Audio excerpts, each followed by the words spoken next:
How's everyone doing today? I see there's some people still joining, so let's give them a few seconds.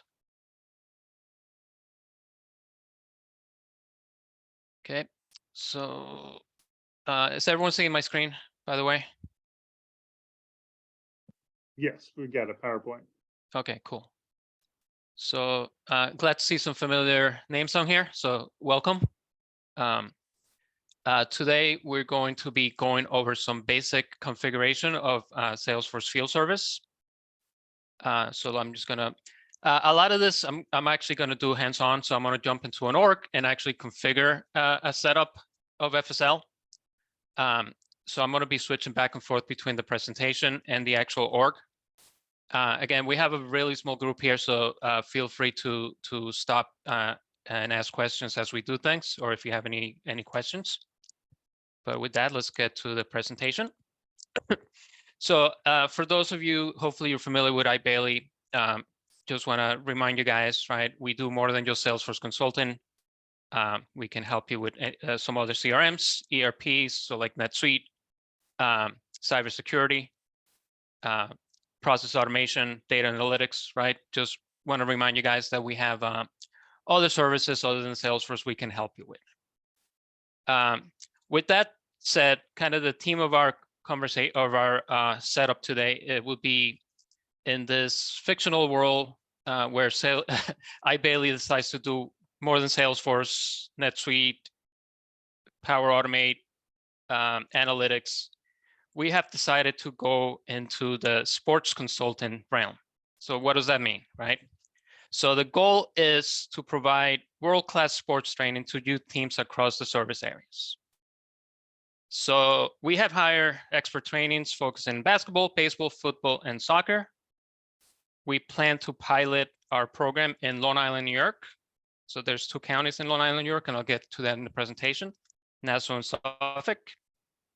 Our trainers will be available to work Monday through Saturday, 11 a.m. to 9 p.m. Eastern. And to streamline the scheduling of our trainers across our geographical areas, we have decided to implement Salesforce Field Service. So a couple of things we're going to be covering in this presentation, right? So just going to go down the list. And again, this is basic configuration. So just going to show you guys how to enable the FSL, enable Field Service in your org, installing the FSL managed package. And then we're going to go into the actual setup, right? So it's going to be setting up skills, operating hours, service territories, service resources, products, work types, and then actually working within FSL on your work order service appointments, right? Now, the reason I like to do these in this order is because you need one to set up the other, right? Like you need skills to set up your service resources. You need operating hours to assign them to your service territories. And some of you guys that I've done implementations with are familiar with this process. Okay, so the first thing, again, I already did this in the org for time's sake, because I didn't want to have you guys sit there waiting for me to install the managed package. But the first thing you need to do is enable field service, right? So if I go to setup,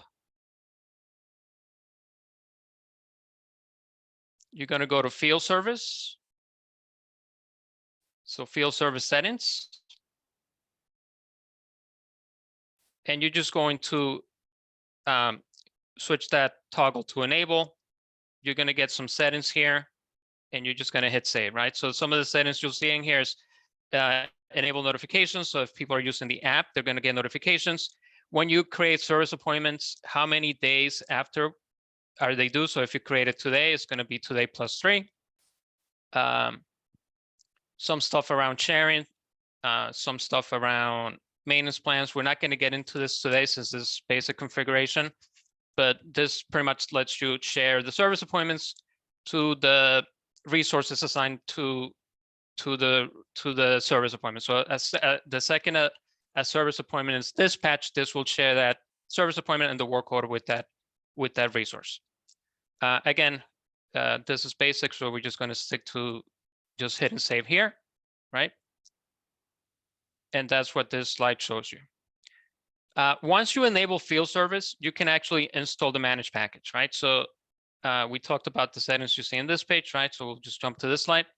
Once you guys get the slides, this is a link to where you can download the managed package. So you can just click this link and follow the steps. Once you wait about 10 minutes, it usually takes 5-10 minutes to install that managed package. You're going to get an email from Salesforce saying it's been successfully installed. Or if it runs into any errors, you'll get an email saying why it failed to install. Most of the time, where I've seen people get that error is because they forgot to do this step, right? So don't forget to enable field service before you install the managed package. After the install is complete, the other thing you need to do is create the permission sets. I'm sorry, my Zoom thing is getting in the way. So if you go to field service settings,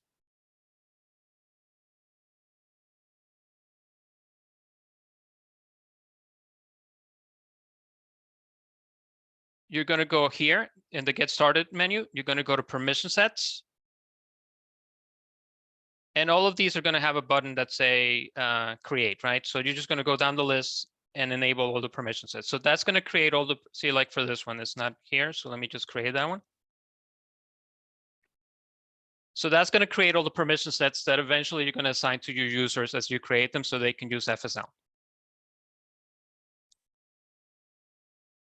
Okay, any questions so far? Okay, so if you guys remember from that fictional vial I had at the beginning, right? We're going to do our pilot in Long Island, New York, right? So one of the reasons I like to use Long Island as an example is because I grew up there, for one, and two, it has a nice really breakdown, as you guys can see, Nassau County and Suffolk County. It has like a nice really breakdown it's really easy to see for anyone that's not even familiar with that area, right? It takes about, I would say maybe like 4 hours to drive from here to here, right? So that's one of the things you want to keep in mind as you create your service territories. Make sure people are not driving too far and they're within an area where you can get to your appointments. Okay, so now let's just go meet some of the team members that are going to be our sports consultants, right? So we have Tom Poole. He was a college basketball player. He played wide receiver for his high school football team. And he's going to focus on basketball and football. And now he's only going to be working in Nassau and Suffolk. Now, the reason I have this slide saying here is as you guys do your setup, just think of the questions you need to act about your own resources, right? So if you're working with plumbers, right? What are those plumbing skills they have? Electricians, what are those electrician skills they have? Where are they going to work, right?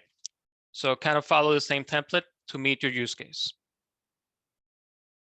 Okay, so that's our first team member. The next one is going to be our Mark Atkins, who was a head football coach for 30 years at local high school. He's only going to be focused on football, and he only wants to work in Nassau County. Okay, our next consultant is going to be Angela Reed, who is a former college soccer player, has a degree in physical ed, and she's going to be focusing on soccer, basketball. And she's going to be working in both Nassau and Suffolk. And finally, Paul Turner, who is a minor league baseball player, and he was a 3-sport athlete in high school. So he played baseball, soccer, and basketball, and he's going to work in Nassau and Suffolk as well. So any questions about the data you guys need to create your resources? Does this make sense? So now, based on the resources we have, right? It sounds like we have 4 skills, right? We have basketball, baseball, basketball, football, and soccer, right? So those are eventually going to be the skills we're going to create in FSL. So let me just jump over to the org and show you guys how we create skills. So there's 2 ways to create skills. You can create them through the guided setup as you create as you create work types. But you can also create them directly in Salesforce by switching to Classic. This is one of those things that still only work in Classic, unfortunately. Go into Setup, Skills, and hidden new, right? So right now we have basketball, football, hockey, soccer. So we got a lot of the skills we need, but let's just say we had anyone call out a new sport that's not in there. Not all at once. I don't know, like lacrosse, right? Let's say we wanted to do lacrosse, right? You would just add it here and hit save. So now that skill's available for selection. So now let me switch back to Lightning. So that's how you create skills. So any questions about creating skills? No? Okay, the next thing we're gonna do is create our operating hours, right? So this is when the team actually wants to do the work. So if you guys remember from that fictional bio, I had in there that we wanted to work Monday through Saturday, 11 a.m. to 2 p.m. I should probably have in here that this is Eastern, right? Very important to have the time zone in your operating hours. Couple of things to look out for when you create operating hours is they can represent the hours your mobile workers work, right? You can assign hours to your service territories, appointment arrival windows, or your customers, right? So if you have customers that only want you to be on site at certain times, you can set operating hours directly on that account record, right? So set up operating hours is really easy. Again, this is another thing that you can definitely do through guided setup, but I want to show you guys, I think a lot of the people I saw in here are admins, right? So I want to show you guys how to create the actual records, right? So it's really easy. So this is going to be EST standard. This is probably the hardest thing in creating operating hours, is finding the correct time zone.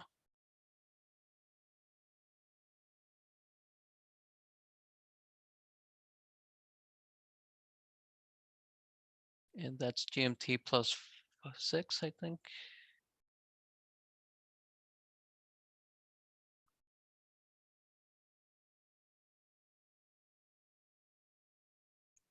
I think I missed it.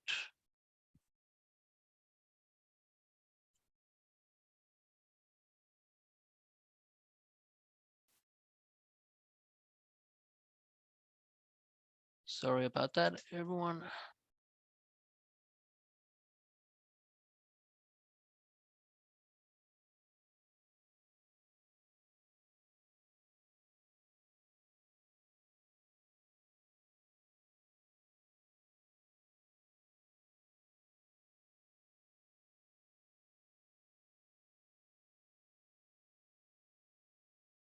Okay, here we go, America.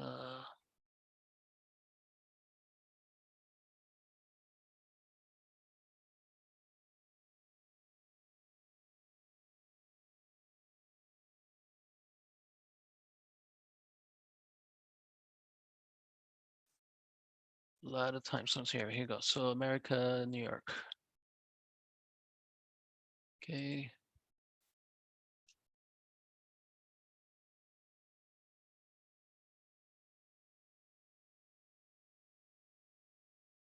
Okay, so once we create the operating hours parent record, we can assign the time slots, right? So if you guys remember from I lost my mouse, give me a second. So now we're going to create the actual time slots, right? So this is going to be, we said we're going to work Monday through Saturday, right? So Monday, we're going to start at 11.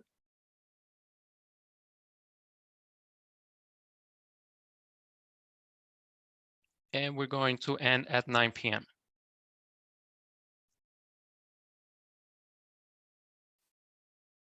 Okay, once you create the first one, you can clone these to make this easier, right? So I created Monday. So I'm just going to go to Tuesday.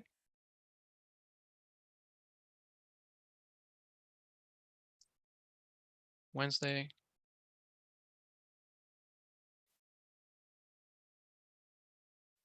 Thursday.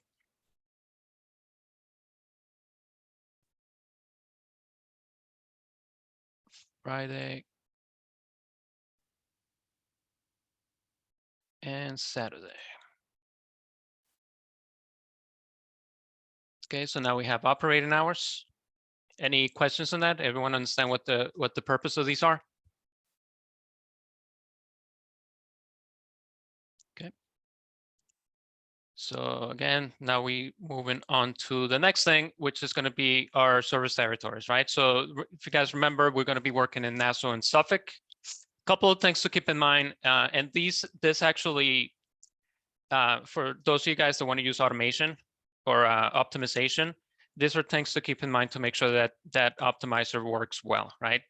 So you want to keep your service territories to only have around 50 service resources assigned to them, around 1,000 service appointments per day, and up to 20 qualified resources per service appointment. What does that mean, right? So if we're going back to that example I gave you of the skills we have. So if we have a football coach, right, we really only want to have 20 resources in that territory that have the football skill, right? I'm assuming we have that many, 1,000 service appointments. It's just going to keep, it's going to make the optimizer work better. Okay, another thing just wanted to call out. Example we're doing today is geographical, right? We're setting up our service territories to be based on a geographical area, but you can also set them up to be functional. So what does that mean? Like we have a client that does housekeeping and handyman services, right? For them, it was important to have those type of resources work in the same geographical area. But in the GAN and Salesforce, they wanted to see them in separate sections, right? So for that, even though it's the same geographical area, we split the service territories to be by function. So one is for their housekeepers, one is for their handyman. So you can definitely do that type of segregation if it's needed for your business. Okay, so let's go create some service territories. So again, we're going to go to the service territory tab. And we're going to call this, let's do Nassau first. Remember, we created the operating hours, and this is why I always create the operating hours before. We're going to set it to active. You could set a home, an address to a service territory. So if you guys have your resources always work out of a warehouse, or they go to a site to start their day, you can put the address of that site. If not, you can leave it blank.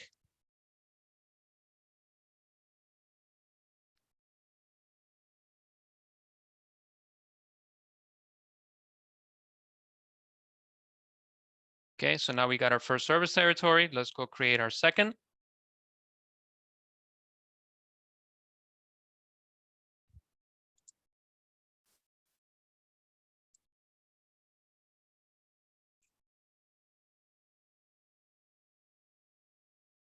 And now we have our Nassau Suffolk service territories.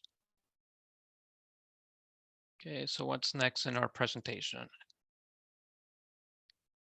Okay, so now we're going to be talking about actually assigning your licenses, skills, and adding your resources to the service territory, right?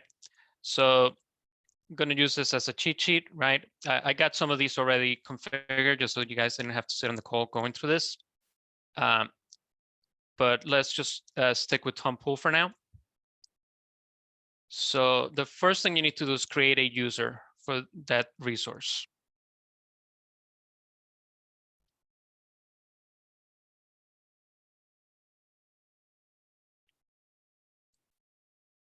So I'm sure all you guys know how to create users, right? Assign a profile, but more importantly, you're going to assign the permission sets they need to be resources and field service, right? So if you're using the mobile app, make sure they get the mobile app license, and then make sure they get the 2 resource license and permissions. Once they have that, you're able to create them as service resources. So let me just move this over here. So now if I go to service resources, again, I got some of these already created, but let me just create Tom Pool.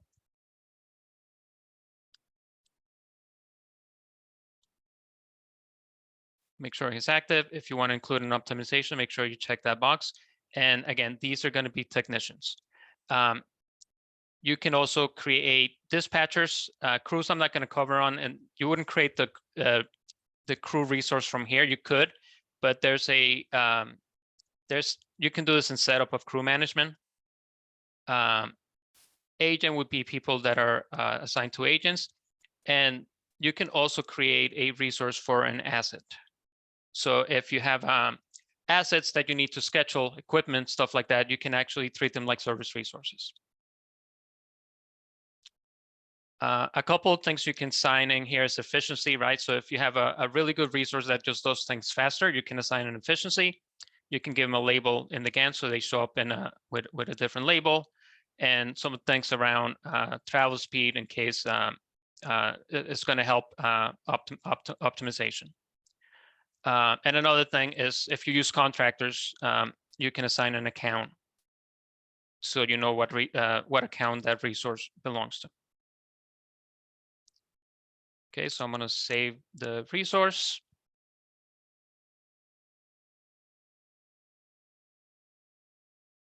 And now that I'm here, the other thing I can do is assign him the skills he has, right? So if we go back to our presentation, we see that Tom had basketball and football. So I'm going to go down here to where are my skills, to skills. So I'm going to assign him basketball. We can assign a skill level, right? So if you have resources that are very skilled, you will give them a higher rating, and then you can use this to on your work types as well, in combination with your work types, so that you have when you do the get candidates, and I'll get that at the end of the presentation, it's actually going to narrow down the candidates you get from FSL. Based on the skill level, right? So if you have like a really skilled plumber, you will write them higher. That way, if you have a very complex job, when you hit that button to get candidates, it's only going to present those skills. But for this presentation, we're just going to keep things simple. So with no skill levels, I always like to do the start date to be the day before, and you can definitely assign an end date. But for this time, for this presentation, we're not going to assign an end date. Another reason you may want to use skills where the end date may be useful is if there's some license that your resources have that expires, and you want to make sure you don't put them on jobs that don't that need that license, and that license has to be valid. You can use end dates to handle those types of scenarios. Okay, so we're going to do basketball. And while that thanks, let's go look at the other one, football.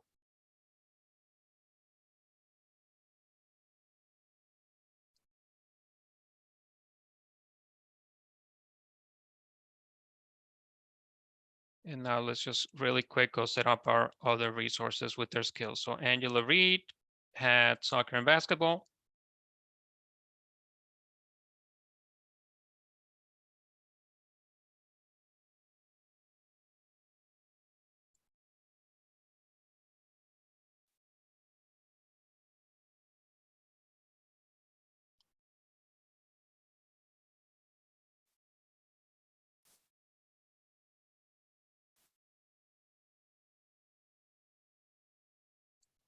Mark Atkins, he was our football coach, so he's only going to get football.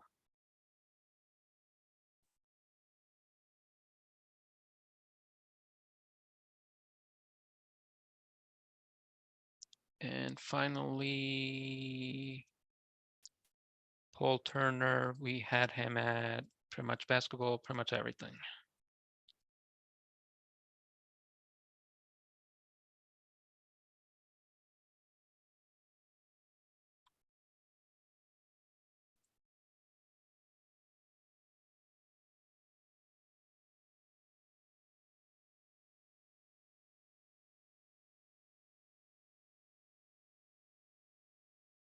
Basketball, football, or baseball.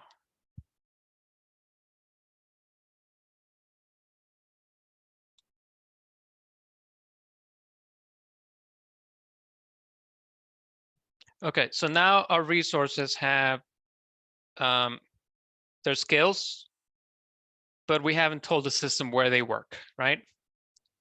So, so that's when you can assign them to the service territory, right? So I'm going to go in here and I'm going to say that Paul works in Nassau, and that's going to be his primary. Again, the start date, I always make the day before.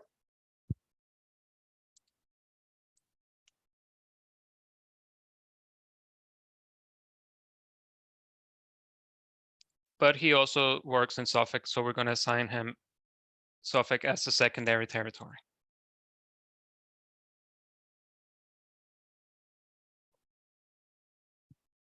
Okay, so now let's go back and assign everyone else. So Mark, I think we said he only works in Nassau.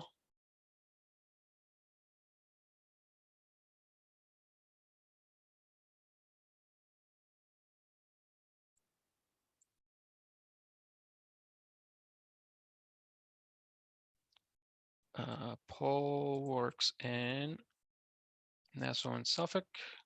Oh, we already did Paul. So let's do Angela.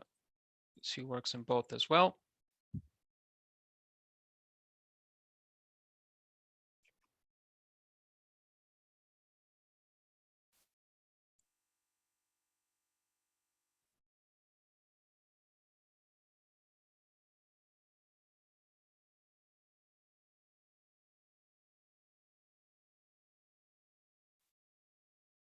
And one thing I just want to cover here, you can also assign hours to the territory member record, right? So if that resource only works in that area at different times that don't match the service territory's operating hours, you can assign hours to them so that they only come up and get candidates during those hours assigned to them. Okay, and let's see, we did Angela, and then Tom Poole will be the last one.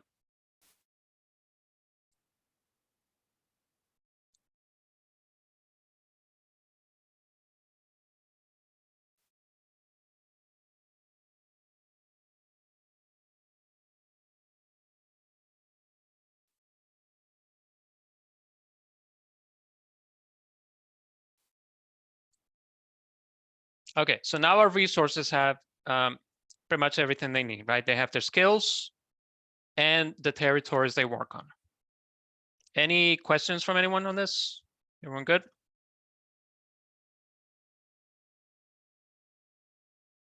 Okay. So the next thing we're going to do is set up some products, right? So if you have your resources that they need, certain things they need to bring with them to perform the job, that's where products come in handy, right? So some of the things I'm going to call out here, right? Like to do some training sessions, right? You probably need some cones, some soccer balls, basketballs, baseballs, footballs, flags, bats, right? FSL uses the standard products object, right? So as you guys see, this is a demo org, so it comes with some products. But all you would need to do is add some of those products in here, right? So if you guys work with price books products, you're probably very familiar with this, right? So it's really easy to create a product, new. Do I have soccer balls in here? Yeah. So I think we added like a new skill today, lacrosse balls, right? And make it active. So anyway, once you have your products, the reason you need the products is that's going to help you in the next one, which is going to be your work types, right? So what are work types? So work types let you create, it's like a template to automatically add things to work orders as you create them, right? So if you know as you create a basketball training, you always want that work order to be 2 hours, add the skill of basketball, and always require basketballs and cones. You can create that as a work type, and then when you assign that work type to that work order, it's automatically going to add those records for you on the work order. So let's go create this work types really quick.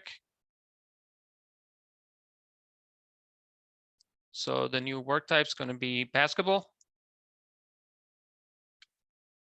We said that's going to take around 2 hours.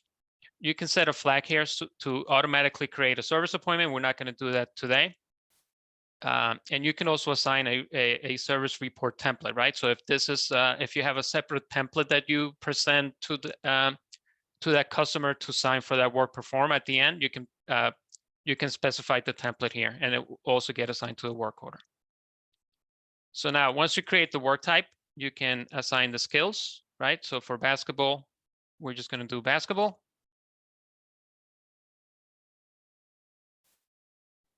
This is also where you can assign that skill level I was talking about before, right? So you can assign the skill level here as well. And you can assign the products. Right, so we need basketballs.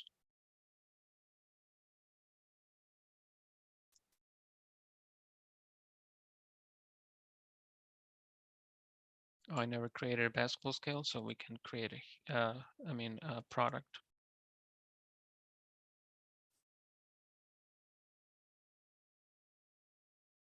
How many basketballs do you need? Probably need 5 eaches. And what other products do we need? Cones.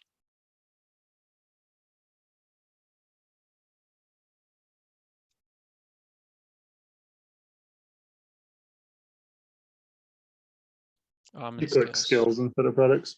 Good call, Paul.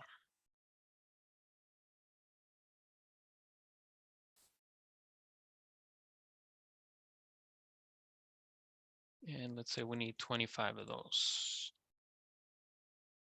Okay, so that's my basketball work type. Let's create a football. Okay, we said football is going to take 3 hours. We're going to need footballs, cones, and flags.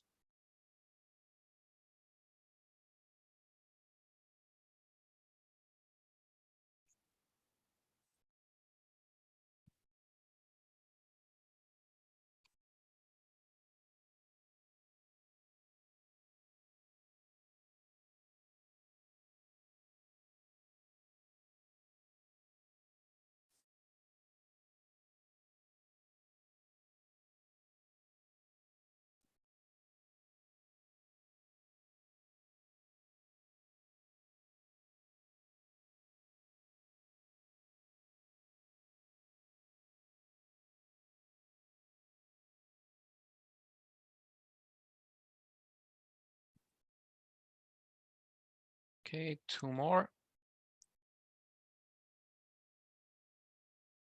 So this is going to be soccer. 2 hours.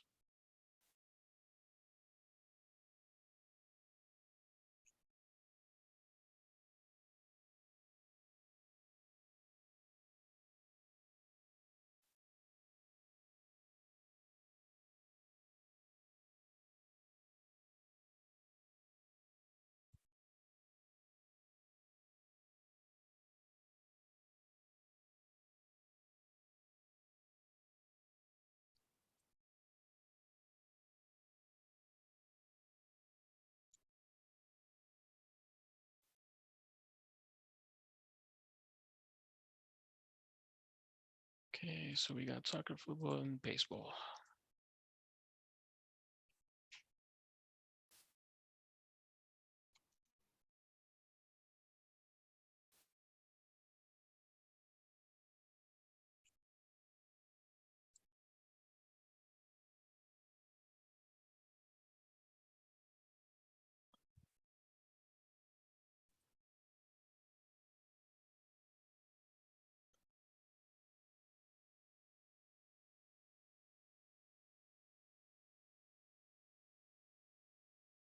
Okay, I guess I never created baseball, so let's just create these really quick.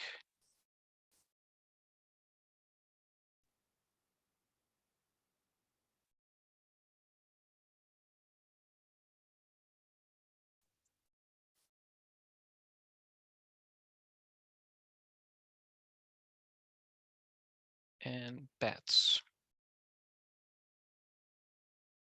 Okay, so I guess I didn't create a lot of these products, which is good because at least I got to show you guys that you can create them from here as well. Okay, so now we got our work types. So now let's just review through a lot of the steps we went through, right? Because after this, we're just going to go into actually creating the work orders and just show you guys how all this came together to assign the resources to the work orders, right? So let's just go back to the beginning and just recap, right? So I show you guys how to enable the enable field service, right? Install the managed package. We set up skills, set up operating hours, service territories, service resources, set up products and work types. Hopefully, now that we went through the actual configuration, you guys see why I do these things in this order, right? Because I need skills for my resources, operating hours for my service territories. I need service territories created so I can assign them to my resource. I need products for my work types. And finally, I need the work types to create the work orders. So does that make sense to everyone? Does it, you see why I always follow this the steps in this order? And finally, we're just going to go through how this is eventually going to work on your work orders, right? So let's go test this out. So we have this Golden Lions Sports Club. You guys that work with me in the past know I love my quick action. So I have a quick action here on the account to create the work order. So let's say this is a football training we want to schedule. We can tell it this when it needs to start, when it needs to end. Actually, let's just do tomorrow.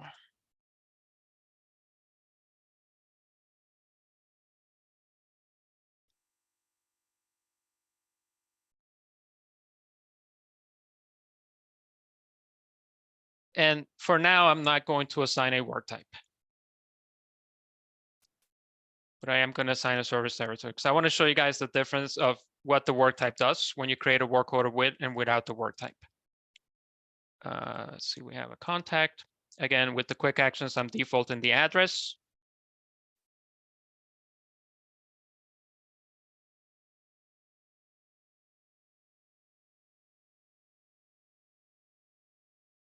Okay, so now we have this work order. And as you guys notice, my skill requirements, products require, none of this stuff is filled out, right? So now let me just go back here and create one with the work type.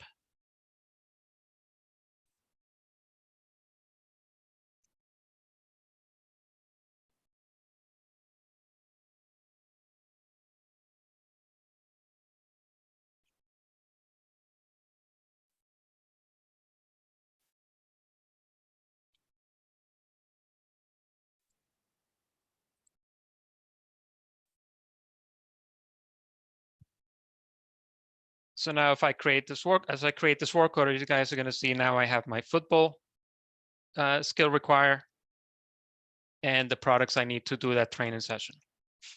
Again, you can always go back and add those, right? You can create those, you can add those skills after if needed. But hopefully that shows you what the benefit of using work types is. Okay, any questions so far? Does the estimated duration on the work type have any impact on the service appointment duration or the work order start and end date? Not the end date, but the duration will carry over to the to the work order or the service appointment. Gotcha. So I don't have the duration in here. Okay, so that's actually good. One of the things, and Paul, probably I told you this a million times, but for everyone else, right?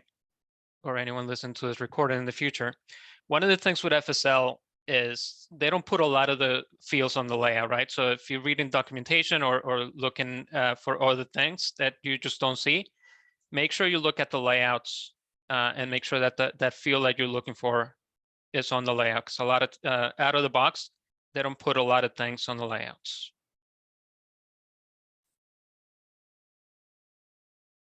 So let me add the duration and the duration type.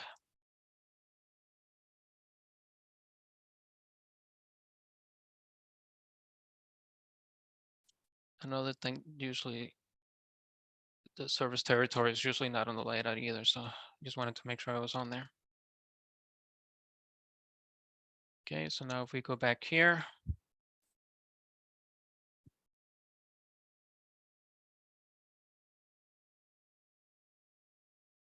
oh, this is the one I created manually, so let me go to the other one.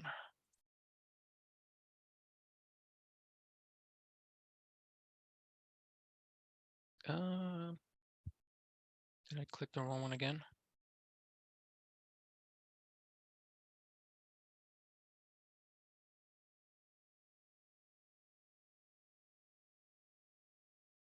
Yeah, I'll need to look into that, but I should have put the duration in there.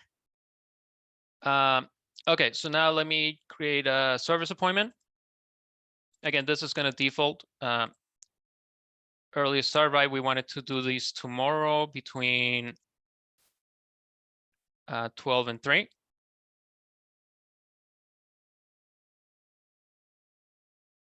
Status is new. Actually, I'm not going to create a service appointment. I'm going to do, I'm going to walk you guys through book appointment, get candidates, right? So book appointment.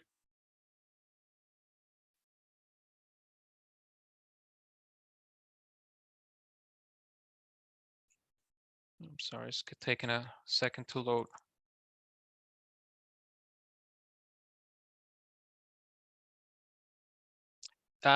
If you want to use book appointment, it will create the service appointment for you. It's going to default to a lot of the information that's on the work order. You hit get appointments. It's going to come back eventually with a few suggestions of when we can do this training.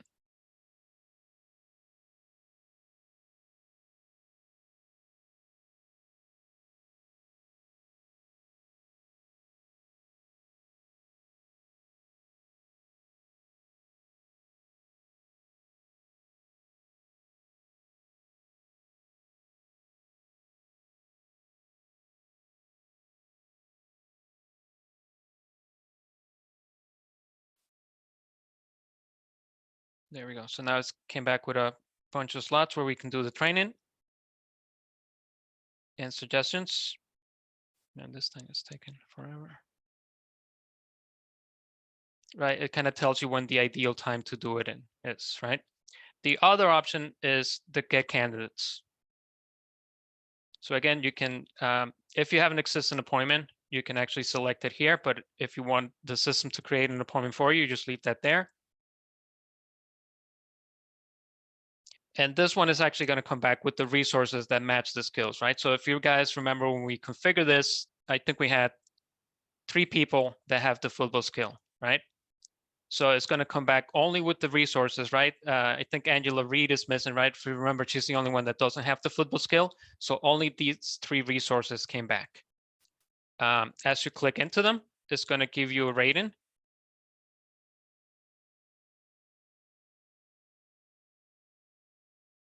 Again, we don't have anything weird in the configuration, right? So it's pretty much just looking at whoever has the skill, whoever works in that service territory, and whoever is available. So everyone's pretty much going to have the same ratings. But if you had a skill rating in here, the higher skill resources will have a higher rating than the lower skill resources. So that's 2 ways to assign or to create appointments. The other way I just want to show you guys really quick would be through the GAN. So let me just create this appointment really quick. So now we have that appointment, and if I switch to field service,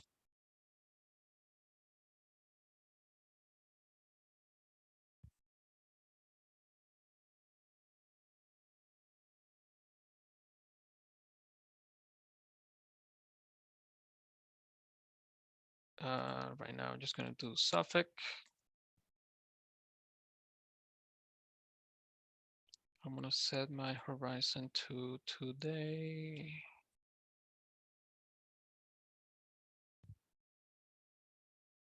So there's that appointment I created. Why am I not seeing my resources?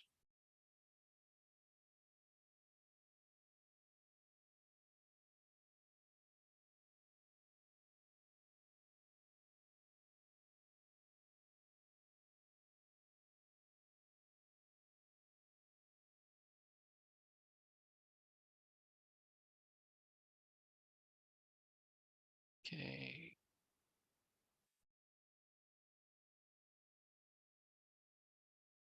Something's going on. Something is going on with my configuration. I'm not seeing the territory.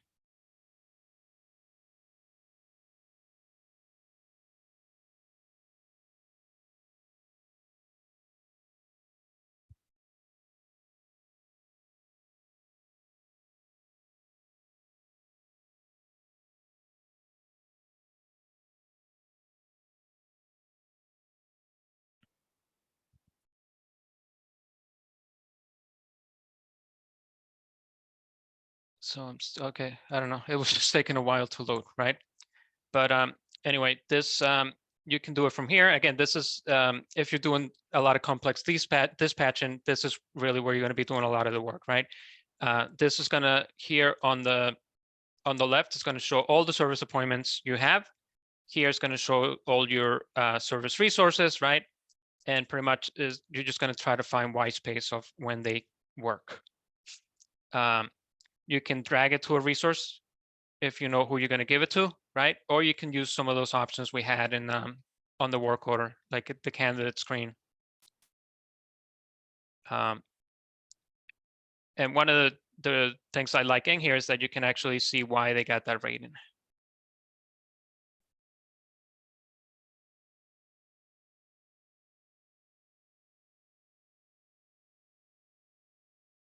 So again, you can assign the appointment from here by hitting schedule, or you can drag it onto the resource you want to do the work.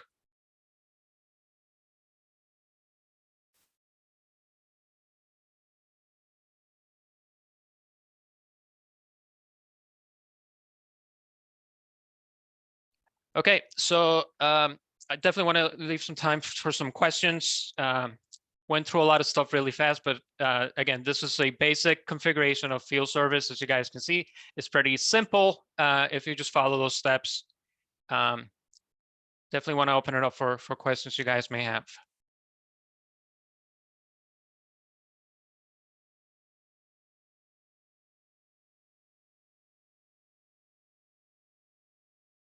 Okay, because no questions, so